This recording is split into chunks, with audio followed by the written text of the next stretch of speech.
revisit the hydrogen atom here after we have the knowledge of the relativistic correction that goes into solving the hydrogen atom problem, and that solution came from the Dirac equation. So till now the basic hydrogen broad structure or the core structure is from solving the Schrodinger equation, but there were a few spectroscopic uh, finer structures which was not being able to explain just by the broad structure. So therefore people tried to look around that what is how those things came from, and there was a big issue of having a intrinsic magnetic moment for the electron. That is, at that time it was like not named spin, so at some point of time people named that this intrinsic magnetic moment is the spin of the electron, and the value was predicted from experiments, I guess from Stern-Gerlach experiments, but not exactly what its value should be. Actually its value is also predicted, but how does it come from? So there was one factor of 2 missing, which was not being explained by through this empirical formula, through the non-relativistic formulation. That is a major contribution, that when the relativistic quantum mechanics or relativistic Dirac equation was solved, so everything was clear that what should be the value of spin, and the entire experiment of intrinsic magnetic moment also came. How does the intrinsic magnetic moment should the what is the form of the intrinsic magnetic moment should be, and to balance between the different uh, quantum mechanical operators as well as the eigenvalues, the gyromagnetic ratio, spin gyromagnetic ratio was found to be 2. So after having all those correction factors, which is mainly there are two correction factors. One correction factor is due to the, say, correction factor to the kinetic energy due to the relativistic form, and the other one is the intrinsic magnetic moment interacting with the magnetic field within the atom itself. So these two are major contribution, which has led to some more finer structures or shift in the energy levels. So we will study that here. So what we know till now is that the hydrogen atom or hydrogen like atoms have a large degeneracy. So, and that degeneracy with the eigenvalues is in the order of or multiplets of n square. So it's n square fold degeneracy, where n is the principal quantum number. Okay, this we actually got because we have L value from 1 to n minus 1, and then m value as minus L 0 to plus L. So that's 2L plus 1, and then I guess 2 into 2L plus 1 is the total degeneracy, and from that I guess you got this n square value, right? This is in the first presentation, or in the first chapter you have found that, right? Yes, sir. Yeah. So this is useful everything, but now let us see what the corrections, what is the change due to the corrections. So let us go to the next one. And what more we found here is that we solved the Schrodinger equation in the non-relativistic form, and we found that it can be separated out into a radial function or into a radial component and an angular component. Angular component will have a spherical harmonic functions which depends on spherical polar coordinates, and r is the radial component. And solving the radial equation, we get to know about a radial quantum number capital N, which has to be greater than equal to 0. And for a Coulomb potential, we found that the energy depends on small n. So this is the same small n that we got the degeneracy also. n square. So and small n is equal to capital N plus L plus 1 greater than equal to 1. So this is something that we found, and the energy does not depend on capital N or angular momentum quantum number. It depends on the small n, and therefore the energy of an hydrogen atom, the energy levels that we got from the Hamiltonian, is in the order of 1 by n square. So En is equal to minus n 1 by n square, where we define one constant called Rydberg constant, which takes the form of half mc square alpha square, where a0, there is one form of a0 which we define as Bohr radius, and alpha we define as fine structure constant. So this is also applicable, this the same energy level form is also applicable to single electron ions with a higher atomic weight, so helium plus lithium plus ions. And we see that the Bohr radius, as we go to higher atomic weight, so we know that the Bohr radius uh, reduces by a factor of 1 by z. So therefore z, which is the nuclear charge. So if we go to single electron ions or hydrogen like ions, then the energy will change in the form of En is equal to minus z square by n square, and Ry is the Rydberg constant. So En is equal to, we can say, minus 1 by 2n square mc square z alpha square. So everything what is this page trying to do is it's trying to actually convert everything in the form of mc square alpha square. So in, so every form there is an mc square, and then there is an alpha square. So just to see that whether what is the main factor or the order of magnitude change in terms of alpha, and because we know the alpha factor very well, so we know that how much change are we expecting. Okay, so this actually also gives you an idea about uh, what should be the resolution of your spectrometer to see such changes. Okay, so this is clear. Yes, sir. Yeah, so next, go to the next page. So this is also a little bit more on the information. So we know that En depends on small n, principal quantum number, and therefore this implies that we have a degeneracy of between the 2s 2p level as well as 2s 2p 3d levels. So the energy depends only on n, although we have different L states and the different subshells. So L is equal to 1 will have like P, L is equal to 2 will have D. So all those things. So these results emerge as a treatment of hydrogen atom which is inherently non-relativistic.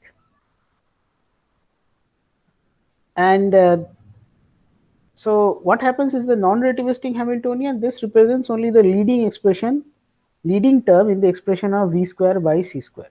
So V square by C square, which is proportional to alpha Z alpha square, okay, of the full relativistic Hamiltonian. So this means, so see that V square by C square is like proportional to Z alpha square. This we can find from this virial theorem. Have you done virial theorem? Yes, sir. Many times. Okay, yeah. So this comes from the virial theorem, as you can see here. So it just says that the average kinetic energy is related to the potential energy as this within this bracket T is equal to minus half of V, and therefore the average energy is given by E within bracket is T plus V, the kinetic energy plus potential energy. And since we can write the kinetic energy as equal to minus half of the average of the potential energy, we can write the total energy as minus T of the kinetic energy, which is also equivalent to minus half mv square. Okay, and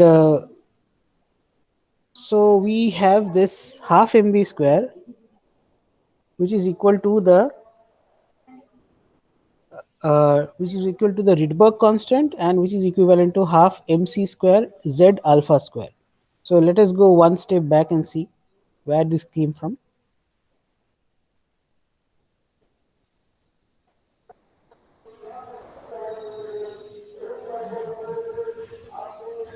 No, no, back, back.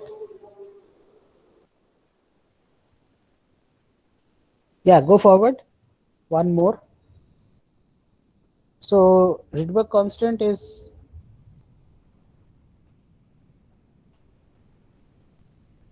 EAS.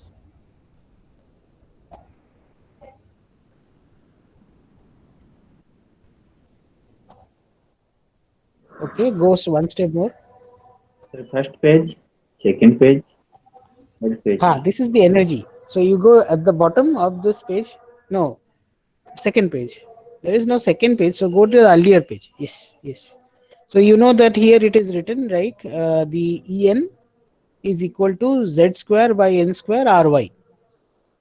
Yes, sir. Okay, so you can, if for hydrogen Z is 1, and therefore if you are in the N is equal to 1 orbital, then En will be equal to Ry.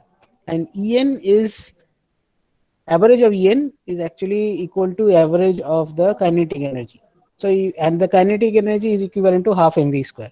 So in this way you can actually write, having the virial theorem in mind, that half mv square is equivalent to Rydberg constant. Now you go to the next page, and Rydberg constant is proportional to half mc square alpha square. Okay, now you go through this and see whether this makes sense. So E is equal to uh, Ry by n square. If I take n is equal to 1, then this is again E is equal to minus average of T, which is half mv square. So this all makes half mv square is equal to Ry for n is equal to 1. And from that relation, you can actually rearrange and say a v square by c square is equivalent to, uh, yeah, v square by c square is equivalent to z alpha square. Is it correct? Can you follow it? Yes, sir. Yes. Okay. Yes, sir. So let's go. And so the yes, we expanded, and till here, or till our syllabus is concerned, we will only do an expansion till v square by c square, which is proportional to z alpha square, and there are higher order terms which provide relativistic corrections, and but these are outside our limit. So next what we will do is that, since we will try to see that what is the hierarchy of this relativistic corrections. So let's go to the next page. So here you can see this is the hierarchy. So what is the order of magnitude that we are looking for? So if you are looking for the Bohr energies, so this is alpha mc square alpha square, where z is equal to 1. Okay. When you are looking for fine structure, then it is mc square alpha to the power 4. And we know that alpha is 1 by 137. So you know that 1 by 137 and square of that. This is the order of magnitude that the fine structure splitting is.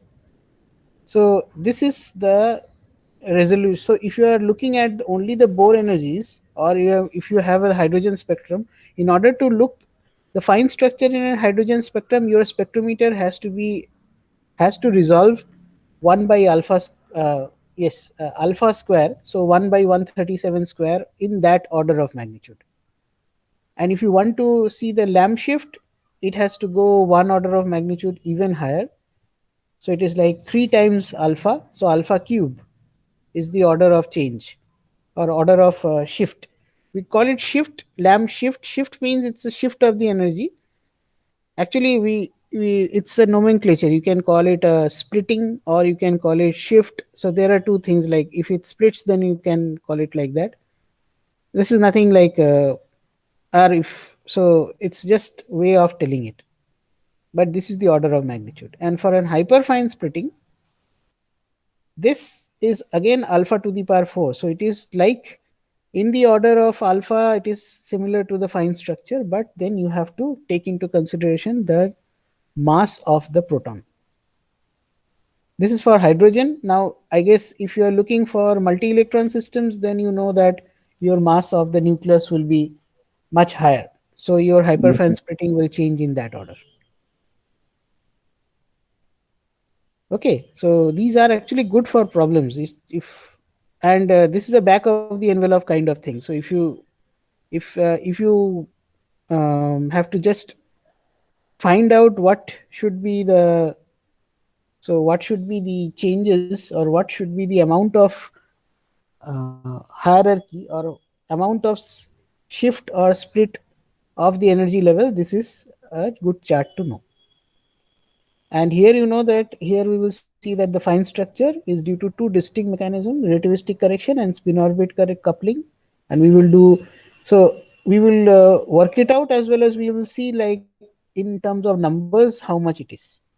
Okay. So with this, from this chart, we only know that this is a tiny perturbation, and it's a smaller by a factor of alpha square, where alpha is 1 by 137. And this, I guess in the spectroscopic terms, when fine structure means, they actually do not know. When they saw the structure, it's probably the relativistic quantum mechanics was not ready by then. So they call it fine because it was more finer than the earlier broad structure. That was the only reason why they call it fine. And I guess they found out this after putting the values as much as possible, that they find out the factor to come out like this. It's not like fine structure is always 1 by 137. If we are doing like finer calculations, probably there are a set of people who have done finer calculations and further experiments with higher resolution. So I guess the fine structure constant has also changed over the years, and now probably it is the finest of the fine structure constant you might find. But this is a, you can say, ballpark number, 1 by 137. Okay, and it says, like, if you are after having the fine structure, the lamp shift is another factor of alpha change, and this is due to the quantization of the electric field. And if you are going for the fine structure, this is smaller by another order of magnitude, which is due to the magnetic interaction between dipole moments of electron and the proton. So we will see that. Okay, this is fine here. Yes, sir. I think it's fine. Yeah, so let's go to the next one. Yes, we come down to our real hydrogen atom. Sir What we have. Sir sir Hello. मैं बोल रहा हूँ कि sir fine structure का alpha cube का missing होने का क्या रीजन है, मतलब ऐसे जस्ट हाँ, फिर से बताओ. मैं बोल रहा हूँ कि सर बोहर एनर्जी है वो अपन फाइन स्ट्रक्चर कांस्टेंट के ऐसे प्रोपोर्शनल वो मिला, ये मिला, हाँ हाँ. तो सर के बीच में जो अल्फा क्यूब का जो मिसिंग होने का क्या रीजन हो सकता है? नहीं, ये मिसिंग नहीं है. देखो, बात ये है कि आप अभी, अब हमने फाइन स्ट्रक्चर हम देखेंगे कि एनर्जी शिफ्ट क्या हुआ है. तो एनर्जी शिफ्ट जितना हुआ है वहां से, just by calculating that energy shift, you will know that that depends on alpha to the power, मतलब a factor of alpha square is there.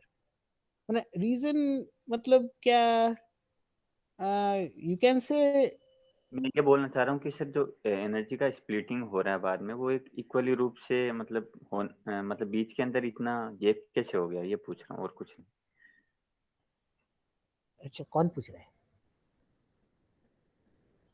Surendra. Surendra. Surendra, हाँ। जिंदगी हर वक्त लीनियर नहीं होता है. कभी कभार वो क्वाड्रेटिक हो जाता है. इसके आगे मैं कुछ आंसर नहीं दे सकता. अच्छा। So take it in that spirit.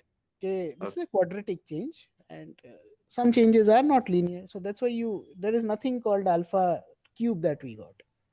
We got something which is all quadratic, and then we got even more the change, lamp shift. So it is like both ways we have, both ways people have found out. People means experimentalists and theoreticians like us. It's like that they first found out how much is the shift. See, spectroscopy is a very different kind of ball game. In theory, when we go in the flow, we work out things and then find what is the order of magnitude change it should be, right? In the spectroscopy, they have nothing. So what do you see? You just see spectrum, and then you see there are tiny lines or a broadness of the spectrum, or you see that where you expect the spectrum, it is not in that exactly in that number, but it is shifted by some amount. And usually what we measure is the difference between the energy levels. Okay, so what we see or we calibrate the distance between one line to the other line.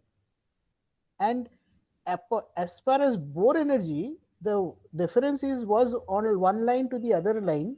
It was calculated, but when the spectrometer was more high resolution. So if you say alpha square mc square, right? Mc square is a constant, so it only depends on alpha square. So when we have done the alpha square, you'll see that if you work out 1 by 137 square, how much it comes? करके बताओ calculator में. हाँ sir बता.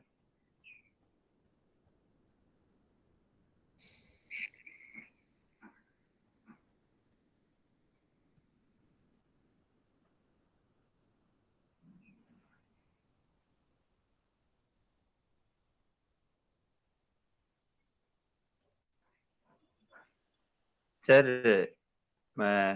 5.32 into 10 की power -5.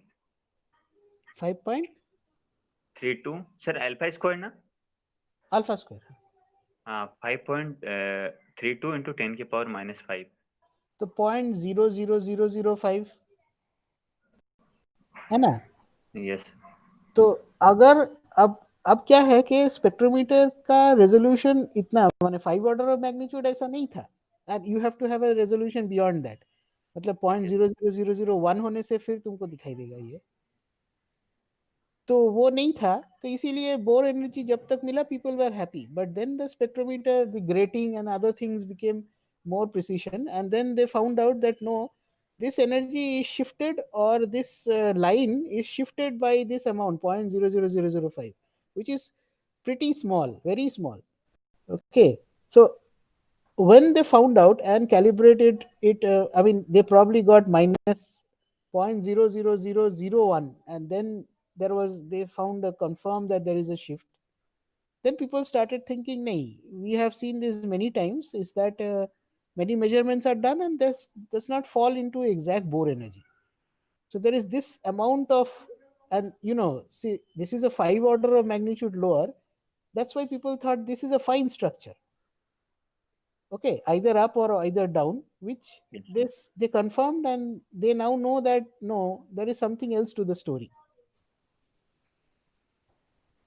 And empirically, when you found this alpha number, empirically they fitted that number, and they found like see, when they have mc square in mind, so the relativistic also came into the picture. So general theory of, I mean, the special theory of relativity or general theory of relativity is slowly getting developed by that time. And they found out that okay, in the मतलब back of the envelope क्या बोलते हैं उसको, बोलते हैं कि हाथों से जो कैलकुलेशन से आता है, order of factor of alpha आता है. And this fits well that it is of that resolution, or it is of that shift, that order of magnitude. Now when you work out the entire thing, you will get that whether you will see like whether it comes at alpha to the power 4 or not. But even without or working it out, people used to like observe this, that there is some structure which is different from the Bohr structure, and this is a very extremely small change. Okay, whether it is an alpha cube or alpha to the power 4 or alpha to the power 5, as spectroscopists will not know that. He can predict a change, and then he can predict a ratio. But from a theory point of view, when we work out, we can now support that observation, that okay, this goes as alpha to the power 4 or alpha to the power 5. Okay, So this is how it goes. Okay, sir. Okay. So it didn't fit alpha to the power cube, and that's nature. You can't change that. Sir ये दोनों से तो agree था, लेकिन मैं तो ऐसे ही just physically answer पूछ रहा था कि क्या मतलब ऐसा क्यों हो रहा है, मतलब ये तो है ही, वो नहीं है। हाँ नहीं, ये तो होना है, that is the whole point. ये वेद नहीं है। हाँ, नेचर आपको क्वेश्चन करने के लिए मौका दिया है, और आप क्वेश्चन करके पूछोगे कि नेचर ऐसा ऐसा दिया है, मतलब you cannot really change it two cube. You only find that it changes as alpha to the power 4, like that. Okay. So that is how the life is. Your measurement actually follows those I lines. agree that we didn't find that alpha q mc square. I mean, in Hmm? any of the experiments. Maybe that is the reason. No, no, that's not the reason. You will work out and you will see that the fine structure from the relativistic corrections, you will find that it never comes as cube. It comes to the power 4. See it goes hand in hand. Measurement से वो value आया, अब वो cube है या square है या to the power 5 है, you do not know. You don't even know whether it follows an alpha. Alpha, it only depends on alpha or not. There may be other factors also. So that is the number which the spectroscopist found, that this is not exactly Bohr, this is something different, and the order of magnitude is like that. And now every line will not have that same order of magnitude. I mean, alpha order of magnitude will be there, but the changes may not be always. N is equal to 1 and n is equal to 2 may be different.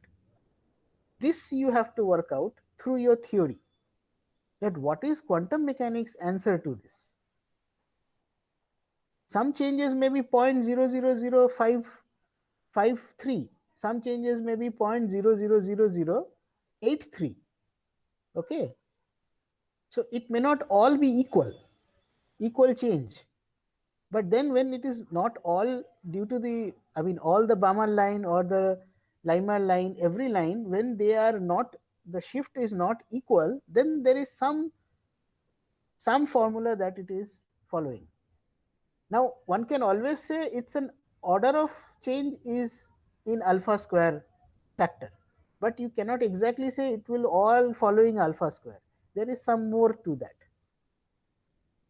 There are two things which you do usually when we do experiments. Sometimes what is that, we just say a very blank question that कितना change हो रहा है, तो तुम बोलोगे ये 10 to the power 3 order में change हो रहा है.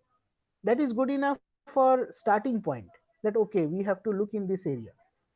We do not know exactly कि हाँ ये 0.5 0.003 चेंज हो रहा है, 0.0038 चेंज हो रहा है. No, you will say 0.001 to 0.005 इसके अंदर चेंज हो रहा है.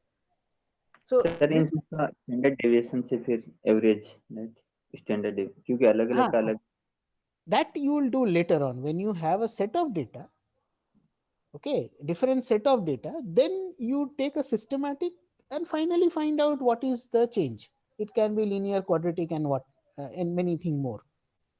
But while doing an experiment and trying to find out some unknown number, first thing that what should come in the mind is that मुझे signal मिला कि नहीं.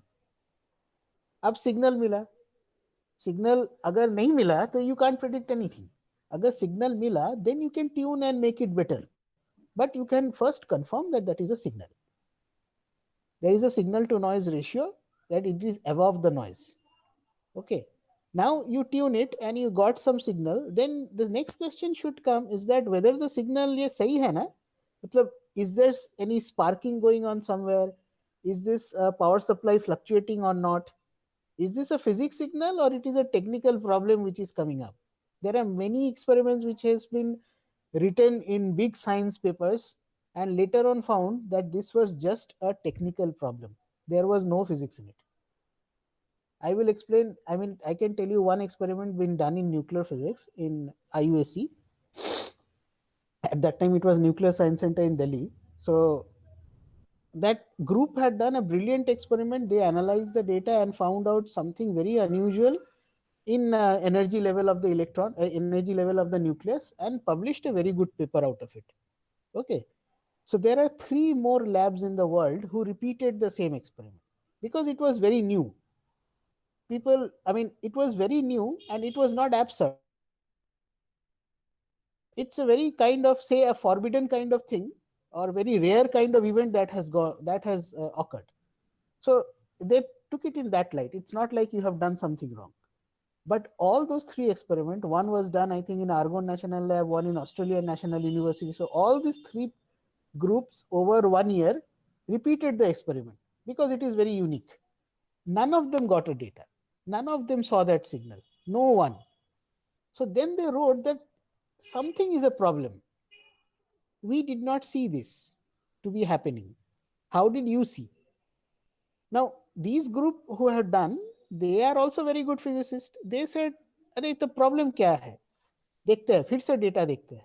So they took the data. So usually the data analysis was done by the student, and the student was also good that they did it in the best way possible and got the results. And then the faculties and then the group sat together, found out the physics, work out the theory and all those things. So now every faculty, they joined together and started looking from zero. What is happening? How is the data coming? What is the order of flow? How the analysis was done? And after scanning that for probably 1 week, they found out that that particular signal is coming due to crosstalk between 2 detectors. That was an electronic structure. There was no physics in that.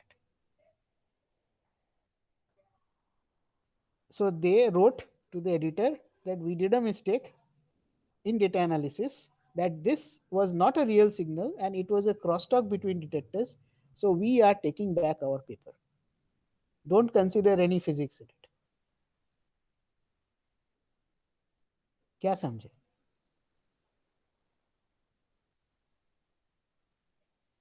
So we used to jokingly say कि देखो इस गलती के वजह से 3 और publication हो गए बाकी लैबों का. So this is another very important part in doing experimental science, is that you have to always question yourself that जो दिख रहा है वो स्पेक्ट्रम है या कोई नॉइज है. और अगर वो स्पेक्ट्रम है तो हम जो दिखना चाहते हैं, is it that way?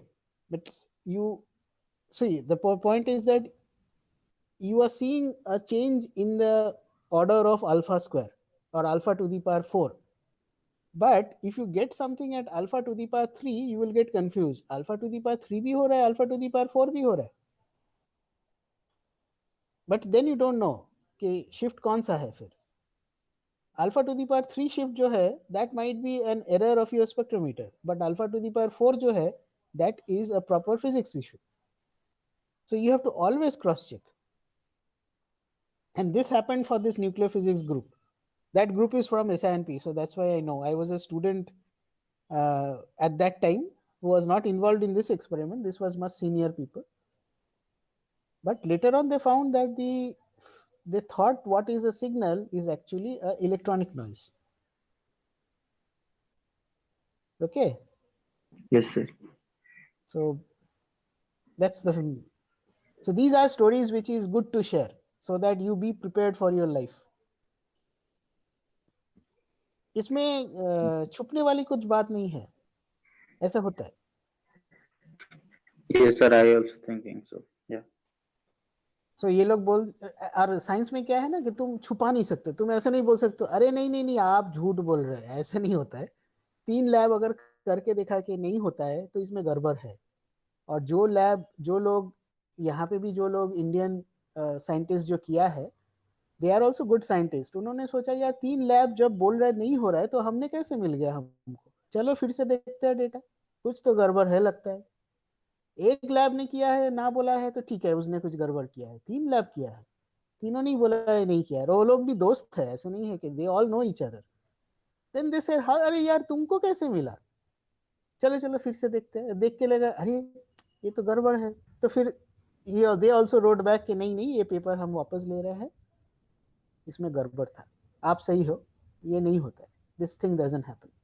But it doesn't matter that yes, this is bad science, okay, or it doesn't matter that you have hidden the real fact.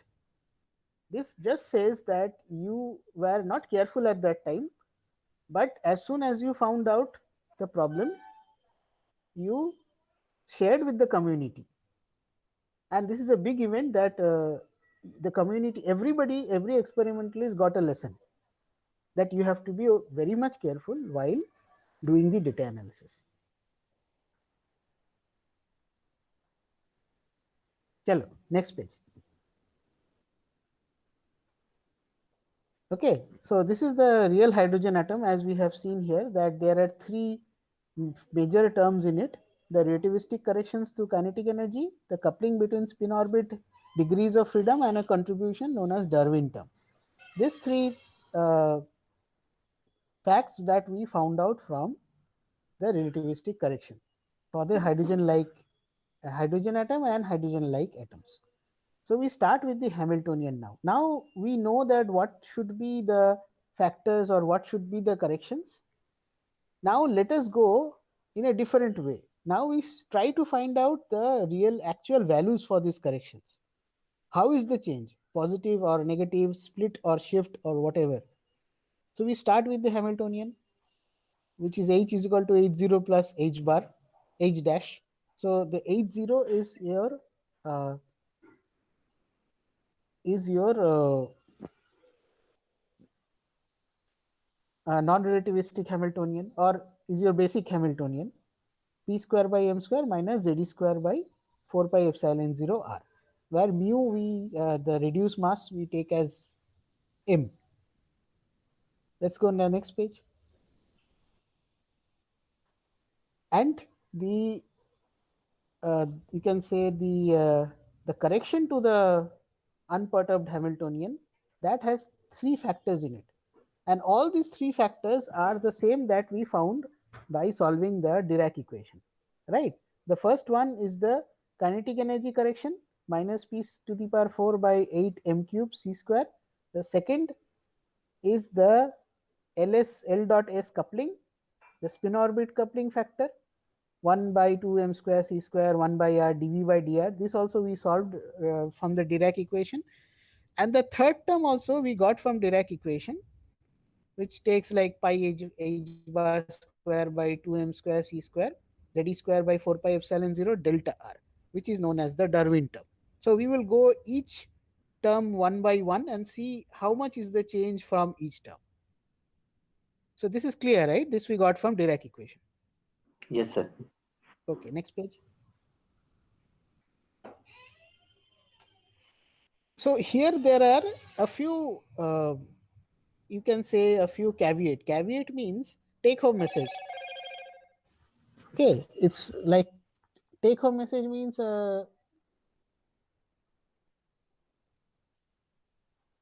it is more of like what is the hidden information in it. So one thing is that for the sake of simplicity, we shall ignore all reduced mass effects. So what, even when we are deriving this fine structure, there are a few things which still contributes in this fine structure, which we are not taking, right? First thing is that we are not taking the reduced mass effects. The reduced mass effects will anyway be there. We are not taking that. That effect is also fine.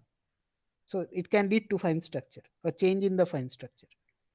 And it is, of course, straightforward to incorporate the reduced mass effect in H0. Now, this says why we are not taking this. I think this part is from Cohen-Tanouji. This page is from Cohen-Tanouji. And I find that this small kind of information from Cohen-Tanouji is very insightful. Although the derivation may not be too straightforward, but it's insightful. That gives you an idea of thinking that this is not end of the story. There is still more story to that. Just pokes you. Okay. So it just says that, okay, we haven't taken the reduced mass effect, but why we haven't taken? When we start taking it, what's the problem? First is in H0 or unperturbed Hamiltonian, reduced mass effect, incorporating that is very easy. Okay. And we will get the energy level of En. On the other hand, the reduced mass effect arising in H dash in the relativistic form or the correction terms cannot be obtained just by replacing m by mu in the results of perturbation calculation. Okay, so h dash, you just cannot just change m by mu and that will be all, because it is derived completely from relativistic effects, relativistic formulation. Fortunately, these later reduced mass effects are very small, since h dash is already a correction to h0. So unless we are bothered about such small tiny effects, and we are not really doing a PhD thesis on that, let's not go into let's take into consideration they are too small to be considered. समझ में आया, right? Yes, sir. Yes, but yes, when you say this is the end of the story, no, there are reduced mass effects, but in this perturbative form, the correction terms, it is not very easy to take them into consideration. And the other one is that, note that it is possible to solve Dirac equation exactly for electron placed in a Coulomb potential. We thus obtain the energy levels of hydrogen atom without having to make a limited power series expansion. We can obtain by having a limited power series expansion in V by C of the eigenstates and eigenvalues of H. Okay. Now the point is whether we can look it in a perturbation point of view or not. And you will see, like when we are calculating the fine structure, we are using this perturbation theory always. Okay. And it is just because that it can bring out the form and physical meaning of various interactions which exist between the atom. This kind of approach is, it can be generalized for many electron systems, because for an hydrogen atom, writing a Dirac equation may be much easier. That all means that if later on we need to solve the fine structure for a multi-electron system, we may not always write very straightforward Dirac equation. Okay, so just taking this power series expansion and finding out this energy, the corrections to that, and then following the perturbation point of view is a very most simple way to find out the basic form of these interactions inside the atom. Okay, uh, which for a rigorous treatment for many electron atom may not be possible. Without this without this perturbation treatment, the other treatments are not so easy, because Dirac equation for many electron systems is not easy to write. Okay, so this is just to justify why we took the perturbation approach. ठीक है? Yes, sir. Yes, sir. Okay, let's go to the next one. So we did, I think you definitely have done the time independent perturbation theory. So this is just a small introduction to that. So it just says that the perturbation theory is a systematic procedure for obtaining the approximate solutions of the perturbed problem by building on the known exact solutions of the unperturbed state. This part is, I guess, from Griffith. So this is the perturbation theory, that when you From know of some exact, sorry. Yes, sir. It is from Griffith. Yes. It is. So yeah, that's why I did not. I take snapshots from here and there, so I don't write the exact book. But this is just 2 pages from Griffith. Then we will again go back to Bransden Joachim. So, and there are further notes. Yes. So perturbation theory. So we know that for a perturbation theory, a time independent one, if we have a few solutions of the unperturbed state, we use those solutions to get the approximate solution of the perturbed problem or the perturbed system. Like the Hamiltonian, we can write as the sum of two terms. H0 is the unperturbed state, and then H dash is the perturbation with a factor of lambda with that. So we can write the solution psi n and en the eigenvalue and eigenfunction as a power series in lambda. So psi n is equal to psi n 0 plus lambda psi n 1 plus lambda square psi n square. So therefore En1 is the first order correction of the nth eigenvalue, and psi n1 is the first order correction to the nth eigenfunction. And lambda square, these are the order of correction. Same as psi n2, psi n, En2 and psi n2 are the second order corrections. This is also fine, right? You have done it. Yes, sir. Yeah. So go to the next page. So using this, for a non-degenerate case of the first and second order energies, we can find out the fundamental result of the first order perturbation theory, that if you want to find out the first order correction to energy, that is En1 is equal to psi n0 h dash, the perturbed Hamiltonian, again psi n0. So this actually says that the first order correction to the energy is the expectation value of the perturbation in the unperturbed state. So psi and 0 both are unperturbed state. So using them, you are finding out the expectation value of your perturbation, which is the first order correction to the energy. And the next expression is the second order perturbation theory, or the corrections to the energy of the second order perturbation. And this says like En2 is equal to summation where m is not equal to n, and psi m0 h dash psi n0, and that expectation value of that modular square by En0 minus Em0. So here when m is not is equal to 0, this is valid. So if you have m is equal to n, then this actually this you cannot have this as non-degenerate case.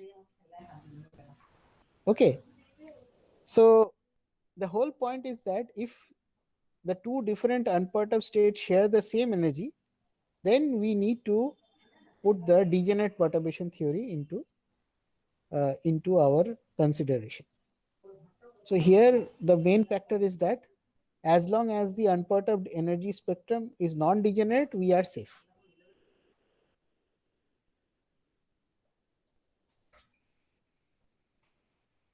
Yeah, okay, okay. Okay. Yes, sir. So there is basically En0 and Em0 are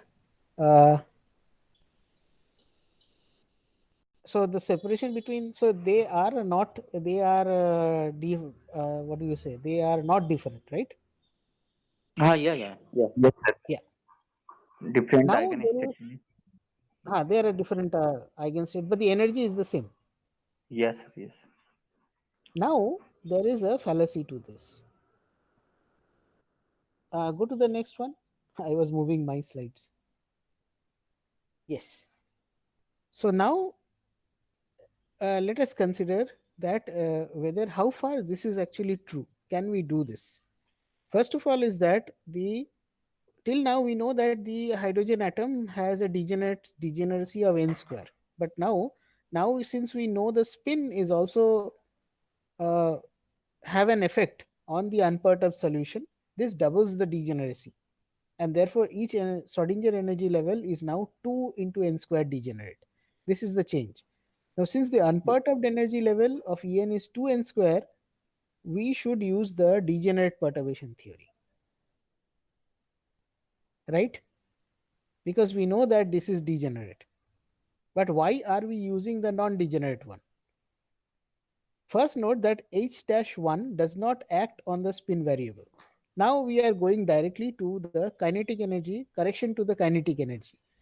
And H-1, that is the perturbation part due to the kinetic energy correction, that is minus p to the power 4, and then there is something at the bottom. So you can just check that form.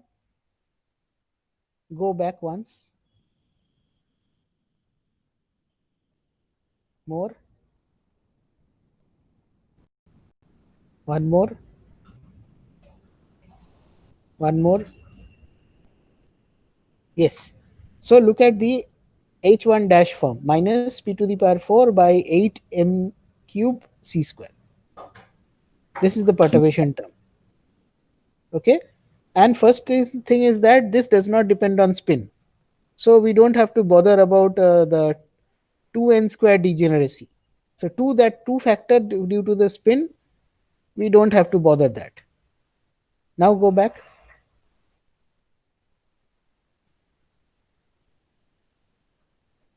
Yes. Now what, however, it commutes with the components of the orbital angular momentum. So this H1, this H1 cap and H1 dash is just is the same, just that nomenclature from two different notes. So this H1 cap is actually H1 dash. So H1 dash commutes with the operator L square, as well as it commutes with the operator Lz. And it is shown that this below, it is actually the commutation relationship is expanded and shown. So this is also true, right? Yes, sir. Okay. Now the factor is, therefore the off diagonal matrix element will vanish. That is this H1 dash of two states. The two states have different L and M values. L M and L dash M dash. This is 0 for L not is equal to L dash and M not is equal to M dash. And we can estimate the energy shift without having to invoke degenerate perturbation theory. Let us go through that once again, just to understand what is happening.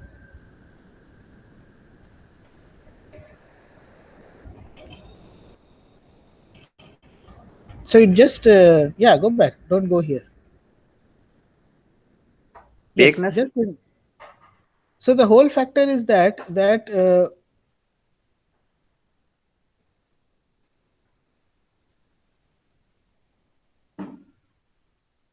whole Hello, factor sir. is that we started with the statement that yes, the hydrogen atom is n square degenerate. We added the spin and we said like it is not n square degenerate, but it is 2n square degenerate, because there is m plus minus ms is equal to plus minus half, so that comes by 2. So there's 2n square degenerate. So when it is degenerate, when we know that hydrogen atom solution is degenerate, that the energy level is degenerate, how can we use uh, like how can we use non-degenerate perturbation theory? This is the thing that we'd like to answer here. Okay. The first thing that we found out is that this perturbation due to the kinetic energy correction does not have the spin variable. So the 2 factor that doesn't uh, comes into this form. Now the angular momentum operators, they commute with this part of the Hamiltonian, or this correction Hamiltonian term. Okay, so they should all, so therefore the energy term of due to this correction factor will also be same, and therefore we don't have to invoke the degenerate perturbation theory. Is this clear? Sir, please tell us again. Mhm.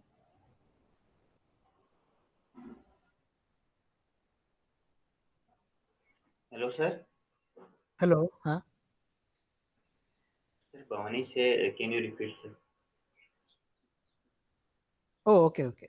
The problem is that when we started with our finding from the hydrogen atom that the energy levels are degenerate by n square, and Yes. we if we add spin, it is 2n square. Yes. But you will see later on that we are trying to use the non-degenerate perturbation theory to find out the energy shift. So when the hydrogen atom itself is a degenerate case, then how can we use the non-degenerate perturbation theory?